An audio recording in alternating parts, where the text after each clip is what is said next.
things that I asked. I already told. I pulled you over. I had probable cause to pull you over. You ran the light. I observed it. You ran the stop sign. I observed it. You crossed over the yellow line. I observed it. Those are infractions that are against the law. I'm doing my job. I asked for your license, your registration, insurance card. You give them to me. I said, ma'am, the reason why I pulled you over is because A, B, C, D. That is how it's supposed to go. If I do not, do you have the right to ask me why you pulled me over? Yes, you do. Matter of fact, you should ask. If you don't hear me tell you why I pulled you over, ask. But not before I ask, do you do what I asked you to do first? I pulled you over. That might count the situation. Why you pulled me over? You ran the light. Okay, here you go. Again, see? Just that simple. It's that simple, but again, see, you guys are you're still not getting it, right? Very important, and I do believe right. compliance is a two-way street. But again, the presentation's not over, and I'm getting a little frustrated because all I'm hearing are ways that we need to accommodate you guys. Yes. But it's not accommodating. See, the bigger picture. Okay, I need you guys to look at the bigger picture, and this is what it seems that you guys are missing. See, the reason why this is written specifically like this is because you have to understand. You have to understand laws, not Kim's laws. Wait. Understand the laws, we don't. This is why there was a time when the cop pulled you over and said, "Do you mind if I search your car?" And you said no, it wasn't a problem. Now get out. No. That hasn't changed. That has not changed. You just said No. That has.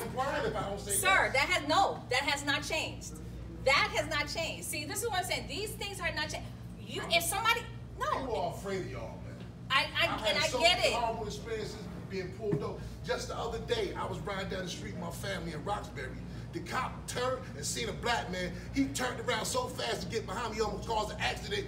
Followed me a mile right there, saw my bumper for nothing. I did nothing wrong. It was a Sunday. I was under speed. No, he was harassing me. It's a thin line between authority and harassment. Okay, if I'm walking down the street and you say, what? And what I kept going. Because guess what? My life could have ended right there. All right, but you didn't have to stop because he didn't pull you over, so there was no reason for you to stop. But now that happened, right? Why is he following me? I need to know. So I'm going to find. You know why he was following me. Everybody in the room know why he following me. Okay, wait. It's just a bunch of crap. It's not excuses. My whole life. And you talking about making complaints? This is why they sent you talking about making complaints? The last time I made a complaint, I had to move out of Newark, New Jersey. Because they came and harassed me every day, him and his partners. So you want to tell me make a complaint? Exactly. I made 3 complaints. Do you know where my complaint went? Not to y'all. I can tell you where my complaint went. I went directly to the station, Morris Plains and Township, directly to there. Filled out the stuff, spoke to 2 officers, called and had a phone interview, actually emailed my complaint. And did I hear from either one of y'all? Nope. Well, because my complaints did not go further than that supervisor. And I asked for IA. And do you know what they told me? You have to talk to me first before you can talk to IA. And IA is not available. It's 4:30 in the evening. You mean to tell me not one person in IA is available at 2 stations? Is that what you really want to tell me? Okay, so then again, we just gave you the other piece of it. You don't have to go to your precinct to file a complaint. I told you I did. I filed a complaint via email. I filed a complaint via email. I CC'd the captains. I CC'd everybody I possibly could CC on this email. I got cards. I still have them in my purse right now. I have cards. I have proof.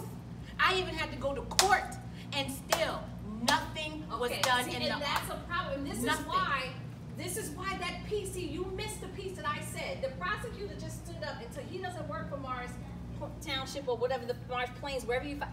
You can go bypass that department if you don't feel that anything was done within a reasonable time frame. You don't have to leave it there. Go to the next step. Go to the next step. You can go to the next step. No, you didn't talk to the historically, nothing happens. Nothing happens. I checked. I followed up on that thing to the point where They stopped calling me. They stopped answering me back. If you're dealing with the wrong officer, it's a risk that your life is in danger. Okay. Well, you're not Bottom scared line. of my husband. This You is all are good, not but scared it's of my not brother. realistic when we out there. Hold on. It's not, and you know that yourself. Time out. You this is not acting like realistic. you don't know what's going on, and that's the thing that's Can the I most speak? frustrating thing about it. You're sitting here and acting like you don't know what's going on, Well, I've been and pulled over. I've been pulled over plenty of No, times. I understand that, but you're sitting your here. bag. They No. sent you over here to tell us sent me? this is what whoever did this program, whoever. It's noble, and there's a national organization, Black Law Enforcement Executive, Yeah. who are not ignorant to the fact of what's going on. But you're sitting This here. is sitting no, here no, saying- ma'am, No, no. it's not that serious. It's not that serious. Now, relax. Just allow me, because I've been sitting here listening to this, Okay. and it's the most frustrating thing you ever heard. To me, you are making excuses No. for what. To me, this is my. That means This is. you're not This is. listening. I You am have to be listening open. very Yes, I don't clearly, think you're and listening. all I hear exactly. All she's doing is talking. Is not listening. You are making excuses as to why we do what we do to you. You sit here and say we have the authority. No, we pay your salary, not you. We have the authority. You are to protect and serve us, not to just shoot us down or arrest us. You don't. You're supposed to enforce the law and keep a civil and safe society. Exactly. You are not supposed to escalate situations. So when you come up on me like this, that's automatic escalation. When you come up on me like this, automatic escalation. You could be saying butterflies, trees, and rainbows and oranges. But does that, my body language say butterfly, trees, rainbows, and oranges? No. So I don't care what you say because your body language is ready to shoot me. Your body language is ready to attack me. And then, no, it's not perception. That's what you're not hearing. You keep saying you're not changing. You have to change in order to have the community respect you. We don't respect you because you don't respect us. Not you per se, because my husband is your brother. My husband is your uncle. But these people do not understand the fact that he's the only officer here. Why do we need a black officer? He's my brother. He's my husband. He's my uncle. He's not going to shoot me when he goes down in the hood because he probably knows and can relate. These people can't relate. They have no idea what is going on. That all they see is a bunch of black people running around with their pants hanging down and everybody's stupid. That's all they see. So they that's see a bunch of animals, and that's not the case. And that's the risk. No, it's not. There you go. Let me ask you a question then. I I'm going can't to ask. Let me ask a question. No, you're not being Can I ask realistic. a question? 1 second, Kim. What's your name, man? My name is Alexandria. Miss Andrea, I know you're upset. I understand you're extremely passionate, but just want to bring it back in real quick. Our goal is to educate. Our goal is to foster a community. Our goal is to let you know what options you have so you can reach out to us. If you have an issue that hasn't been addressed, once all this is over, you can talk to me and we'll deal with it. But I just want you to know why we're here. We're not here to make excuses for anybody. And I say that candidly because I'm in my 19th year of law enforcement. I worked in the inner city for 14 years. So when she's talking, it's not about we're perceiving you to attack us. I box, I martial arts. So in my everyday travels, I'm always in a defensive stand. Just because I'm in a defensive stand doesn't mean I'm being aggressive. I'm just putting myself in a position of advantage. If something happens, I can handle myself. So it doesn't necessarily mean that I'm gonna attack you. We're here to just foster that community, foster that bridge. I appreciate your passion. I hear you loud and clear. And if something is not being done in your community, we're here to help you. The prosecutor, listen to me, hear me out. The prosecutor let you know that we have to foster this. But if you're not satisfied with something that's not being done, we'll talk to you afterwards. And I understand. Understanding is your stance escalates the situation from the beginning. That's what you're not conveying. And you keep saying you want us to respect you, but from the beginning of the initial interaction, you have already escalated the situation by your stance alone. Okay, and can I that ask is you a what question? is not grasping here. All right, let me but ask you you- want respect from Well, me. let me ask you a question then.